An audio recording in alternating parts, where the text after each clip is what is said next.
A Ghoul's Accountant by Stephen Crane, Part 1. In a wilderness, sunlight is noise.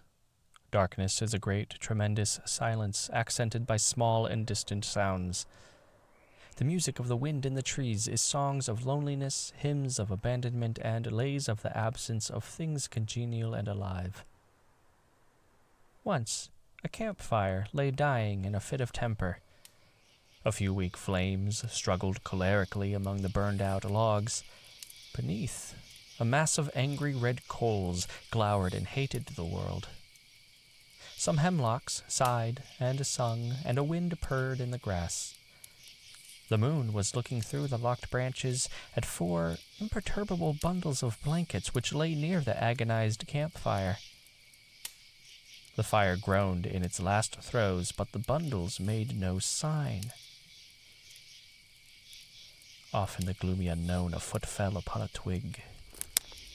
The laurel leaves shivered at the stealthy passing of danger. A moment later, a man crept into the spot of dim light. His skin was fiercely red and his whiskers infinitely black. He gazed at the 4 passive bundles and smiled a smile that curled his lips and showed yellow, disordered teeth.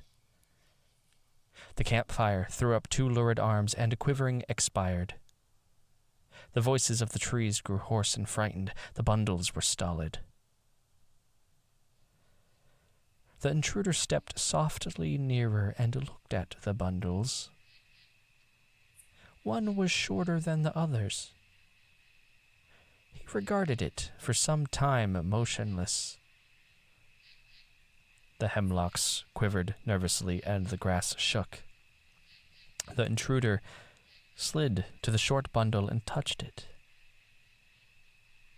Then he smiled. The bundle partially upreared itself, and the head of a little man appeared. "Lord," he said. He found himself looking at the grin of a ghoul, condemned to torment. "Come," croaked the ghoul. "What?" said the little man. He began to feel his flesh slide to and fro on his bones as he looked into the smile. "Come," croaked the ghoul. "What?"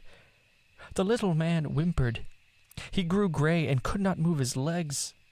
The ghoul lifted a 3-pronged pickerel spear and flashed it near the little man's throat.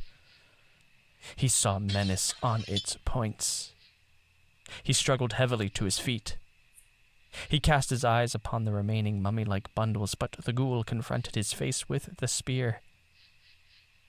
"Where?" shivered the little man. The ghoul turned and pointed into the darkness. His countenance shone with lurid light of triumph. "Go," he croaked. This was part 1 of A Ghoul's Accountant, written by Stephen Crane, presented by Mischief Tales.